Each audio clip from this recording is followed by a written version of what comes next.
Hi all, welcome to John's Model Making. Today we're going to carry on with the U-96 U-boat. The builders resurfaced with kit 13 and 14. There we go. We also need the torpedoes from kit 12. So we'll need a close-up of these parts because we've got the tubes here. I have added a little bit more painted detail onto these tubes. They do get more enhanced later on in the build, these as well, with additional parts. And here we have, there we go, those are submarine parts as it is. Now the anchor comes through here, so we'll pop the chain through there, but we can also test its operation. We don't actually get the anchor yet, we just get the chain. But let's have a quick look at the parts and carry on with the build. Okay, here we have the tubes. Painted that black, that's red with some silver, and I highlighted a couple of parts here as well as, there we go, just a little, it looked a little bit too blonde, and obviously there we go, the ends of the torpedoes, which come in and out no problem. And that is the other one, exactly the same. There we go, just highlighted them parts, made me feel better anyway. Right, so first of all what we need to do is to get these out and assemble the torpedoes. But before we do that, I'll show you the motor. There we go, it's pretty straightforward. All we need to do with this is to put a label on it. Well, this is the anchor motor, working just like that. So we just need to take the strap off, there we go, and pop M3 label onto the cable. There we go. We'll need the screws for later on in the build. Now we can carry on with the torpedoes. So pop them to one side, get the torpedoes out. There we go, those are the torpedoes. Obviously we need to detach the fins now. Those are the pins that keep the fins together. Now these are opposing blades, these, so I need to get them off with a sprue cutter. I think I might use a knife actually. Okay.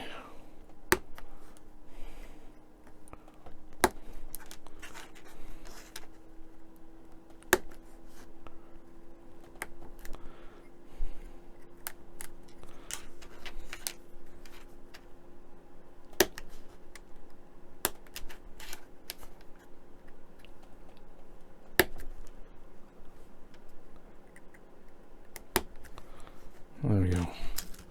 Get the pins out.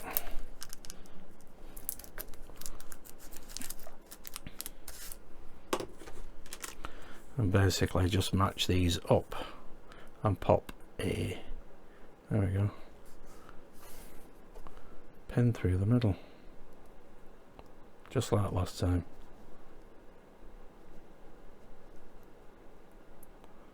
There we go. And then there will reside in the, well, that we'll do in a minute.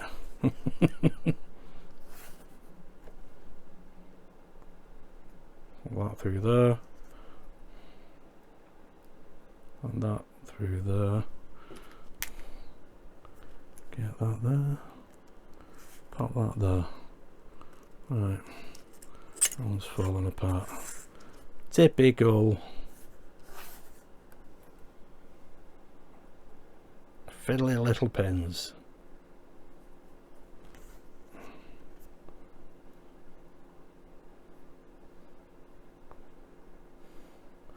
There we go, you can see the fins are opposite. That's how it should be. Excellent. Pop that there like so. Now what I need to do is to put the tops on these. And last time I noticed that we really needed to put a bit of glue around here, because where the propellers were concerned it did open up a little bit. Okay, I'll pop some glue around here and in those three sockets for the pins. Now it's just a case of line this up and pop it into place. There we go. Just hold that like so, that will, there we go, that should be glued together nicely. Yep, and they still rotate. Excellent, brilliant. What I need to do now is exactly the same. There's a little bit of glue here and here, there and there.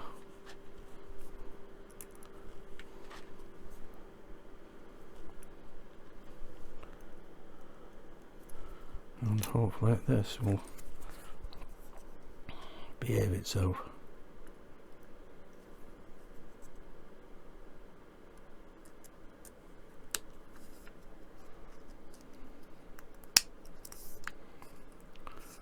There we go. That weren't too bad.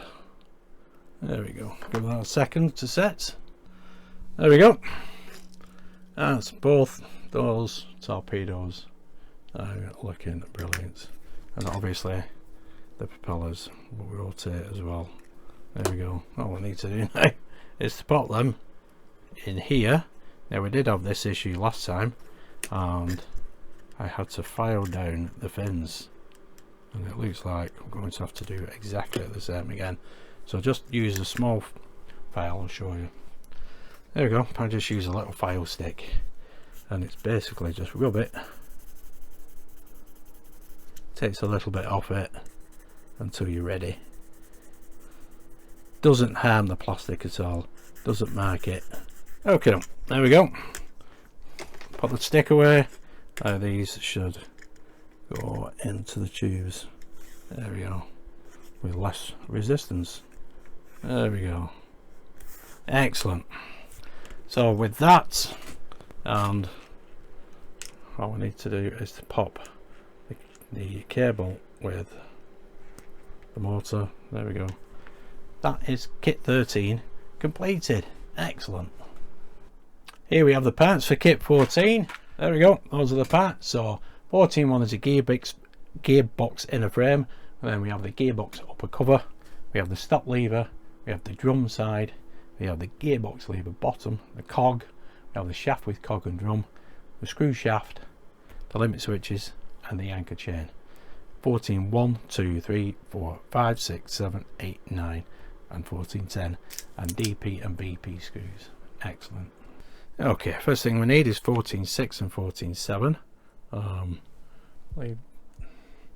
That goes onto the shaft there, and then we need 14.5, is that piece, and we need to situate that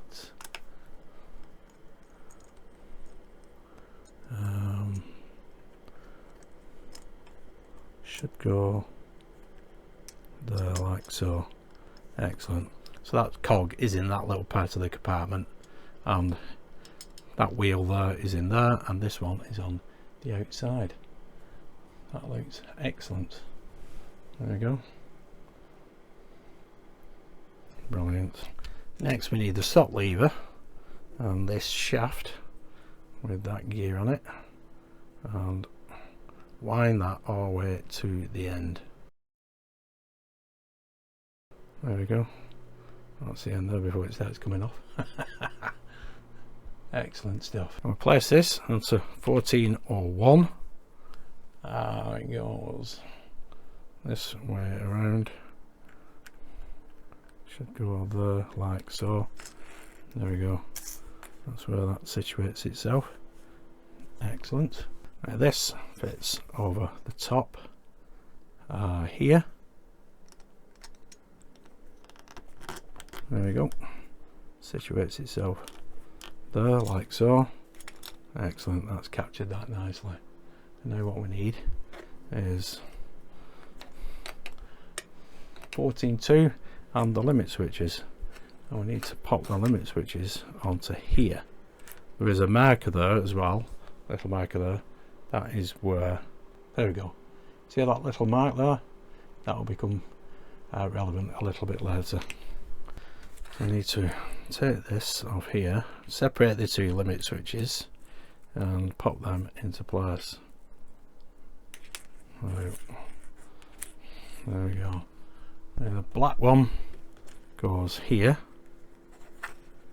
There's a little peg there for that hole there, and we'll screw that into place with the DP screw. So I get the screws out. Okay, so with the black cabled limit switch, that little peg there goes in. There we go. And then we pop a DP screw through here.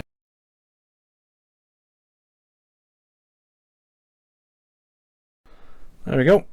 Come on, focus. There we go. Now you can see that little mark. There we go. Right, yeah. That is in the correct position for that limit switch. Excellent. Now we need to pop this onto here. Make sure that stopper is in the up position, so we can get it through there. There we go. Line those screw holes up, and now you can see that stopper is too far over, so we'll wind that back a bit. There we go, so as it can activate that switch just like that, and then obviously it will wind over to that side and operate that switch. Well, first of all, we need two DP screws, one there, one there.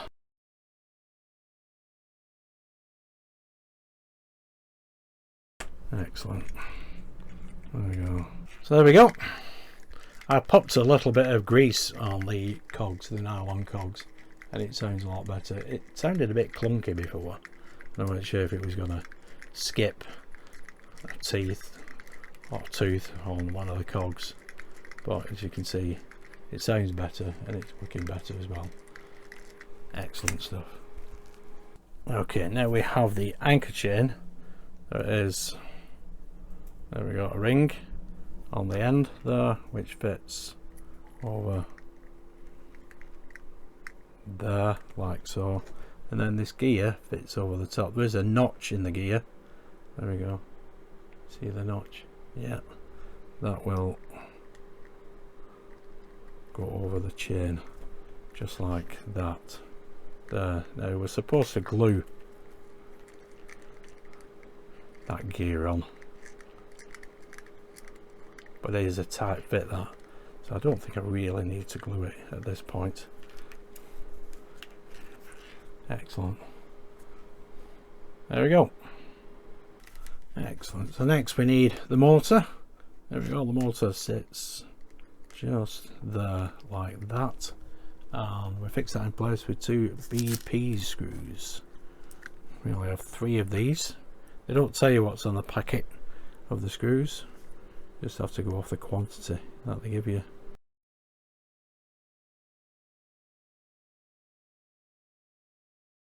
There we go. Now the motor is engaged with the cog inside there, which you'll see when you put it into place. There we go. Now I think we can pop this onto the hull of the U-boat. Okay, before we put it onto the hull of the ship, we need to put 2 DP screws into this casing. I like to step a little bit with this. There we go. Excellent. That's perfect now. Now we can pop this onto here. Now we need to wrap that red cable under this gear, and we need to pop this chain. I'll show you where the hole is. It comes through that hole there, so we need to pop it through there. So we'll need some tweezers for this, and I believe it can be a little bit awkward getting this motor into place as well. Okay, now the motor and the gearbox are at the bottom of the, well, you can actually see them there. Now just use tweezers and use gravity to get this chain through there. Here it is. Now, before it falls back in, we'll need to tape that to the side of the hull. There we go. There's the chain come through. Just tape it there whilst we get everything else into position. Now the motor's supposed to be up here, through here like so, and forward. I think them two screws are in the way though. Yep, that screw and that screw there. Actually, oh, there we go. Managing it. Excellent. Yeah, sometimes I suppose that screw could be in the way, but now I need to rethread that cable. Okay, doke. I've redressed that cable, so hopefully it will stay and behave itself. Get that up and over again. There we go. Brilliant. And that cable is in the correct place. Excellent. Now just need two DP screws, one there and one there. So we get the DP screws into place. There we go. Excellent. Now I think we could do with giving this a bit of a test. Okay, now we've got the PCB connected up, the batteries in place. That is where the motor resides. The labels come off it as well. And all we do to check the chain going in and out is, there we go.